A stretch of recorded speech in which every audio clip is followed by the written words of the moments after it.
Scene 1. I sit in Holywell Ford House, and the cheery sun falls into my room. Everything is going perfectly, till I click on my Facebook account, and an image stares at me. A pair of black hands tied in gold chains. Below it, the words "colonial comeback" are emblazoned. I am informed that this is a themed cocktail being served at the Oxford Union. I feel the air getting sucked out of my lungs. I try feeding things, but in that moment, as the blood spilt by colonialism whirls around in cocktail glasses at the Union, I find myself defeated. Scene 2. I sit in Welkom, South Africa. A lawyer from my organization is speaking to our clients. We are leading a class action litigation against the mining industry in South Africa, the modern equivalent of the first century founder. We want them to pay up for causing silicosis in mine workers, a disease that is incurable but is almost 100% preventable. One of our clients casually throws in a query. You say this litigation might take 2 years. What if I die in the meantime? Will my family get the compensation?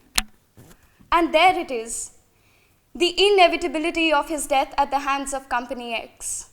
Coolly, casually, as if his death is normal, as if his death is not the manifestation of an injustice he should have never had to bear. Scene 3, 16th May 2015. The Rhodes Ball is a magical evening. There are ice sculptures and falcons and sword fights. And amid all the humor and glamour and merrymaking, a friend of mine from the ball committee gets up and raises her glass. To the first century founder, she says, and a familiar chill goes down my spine. 3 different days, many different people, and at the intersection of these experiences, I stand, Rhodes Scholar, Arushi Garg, India and Magdalen, 2013. Good evening, ladies and gentlemen, and thank you for letting me talk to you today. If Oxford has been incredible, this evening is even more so, for I have been given the opportunity of thanking the very people who have made my Oxford experience possible. I have also been given the unique chance of talking to you about what it has meant for me personally to be a Rhodes Scholar. Being a Rhodes Scholar has meant provocation. Provocation is the trigger for introspection, and introspection is the very basis for change, for individuals, for societies, as also for institutions. To look at provocation as a constructive exercise, that has been my biggest learning, and that remains my biggest challenge. If we had not collectively, as an institution, provoked ourselves into this evolution, I would not have been able to stand before you today. But I stand before you today, and I bow down to the relentless efforts of those who fought to make this institution more diverse. I stand before you as a woman of color, of unconfirmed sexual orientation, from a third world country, and bear this tag, Rhodes Scholar.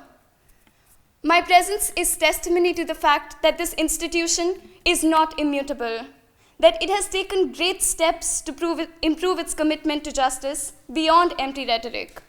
We have not just talked. We have acted and legislated and invested money and effort and time. And at this key juncture, as the scholarship continues to flourish, let us remind ourselves of the ways in which we have changed. Let us also think of creative ways in which to continue with this process of self-improvement and regeneration. Let us be bold. Let us gracefully acknowledge that our original legacy was built upon the blood, sweat, and tears of people of color from across the world.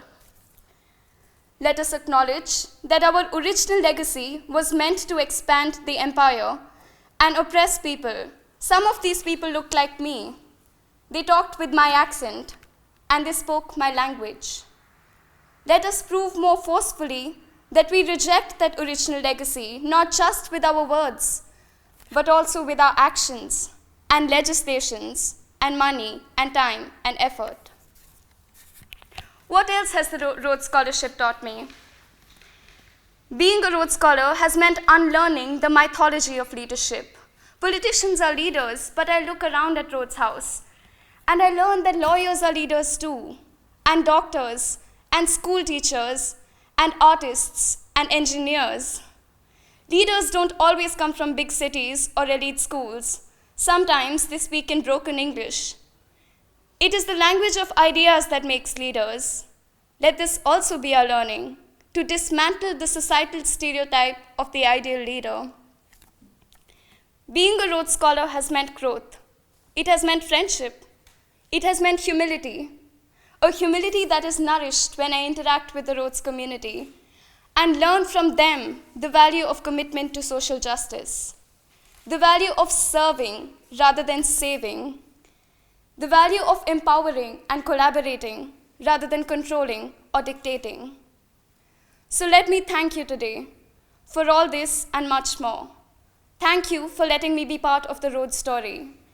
Thank you for letting me write my own Rhodes story. Thank you for reaffirming my faith that the struggle continues and that the struggle will always continue.